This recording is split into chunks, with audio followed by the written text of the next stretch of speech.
CGHS और CSMA card धारकों के लिए महत्वपूर्ण जानकारी।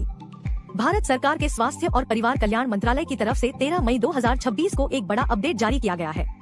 और अगर आप केंद्रीय सरकारी कर्मचारी हैं या आपके परिवार में कोई CGHS या CSMA सुविधा का लाभ लेता है तो यह जानकारी आपके लिए बेहद जरूरी है।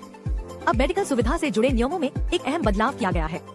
नए नियम के मुताबिक सरकारी कर्मचारी अपने माता पिता या फिर सास ससुर में से केवल एक पक्ष को ही मेडिकल सुविधा के लिए चुन सकेंगे। सबसे महत्वपूर्ण बात यह है कि यह फैसला सिर्फ एक बार लिया जाएगा, यानी एक बार आपने अपना विकल्प चुन लिया तो भविष्य में उसे बदला नहीं जा सकेगा।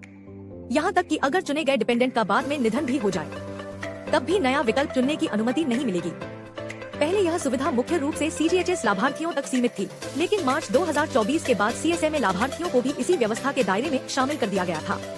और अब यह नया नियम दोनों श्रेणियों पर समान रूप से लागू होगा। सरकार ने साफ किया है कि मेडिकल सुविधा का लाभ लेने के लिए डिपेंडेंसी और पात्रता की सभी शर्तों को पूरा करना अनिवार्य रहेगा, यानी केवल नाम जोड़ देना काफी नहीं होगा। निर्धारित नियमों के अनुसार निर्भरता साबित करनी होगी।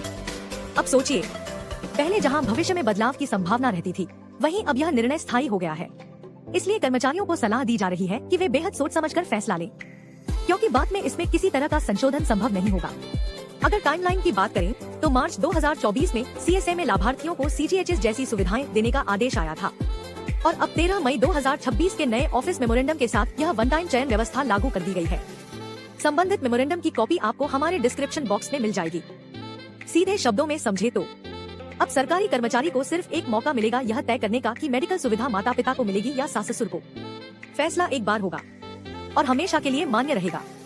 सरकार का कहना है कि इस बदलाव का उद्देश्य मेडिकल सुविधाओं के प्रबंधन में स्पष्टता और स्थिरता लाना है, ताकि भविष्य में भ्रम और बार बार बदलाव की स्थिति न बने। अगर आप CGHS या CSMA के अंतर्गत आते हैं तो यह अपडेट आपके लिए बेहद महत्वपूर्ण है। इस जानकारी को अपने परिवार, सहकर्मियों और अन्य सरकारी कर्मचारियों तक जरूर शेयर करें, ताकि कोई भी बिना पूरी जानकारी के जल्दबाजी में फैसला न ले। ऐसी महत्वपूर्ण जानकारियाँ पाने हेतु हमारे चैनल को सब्सक्राइब करें और बेल आइकन को दबाना न भूलें, ताकि खबर सबसे पहले आपको ही मिले।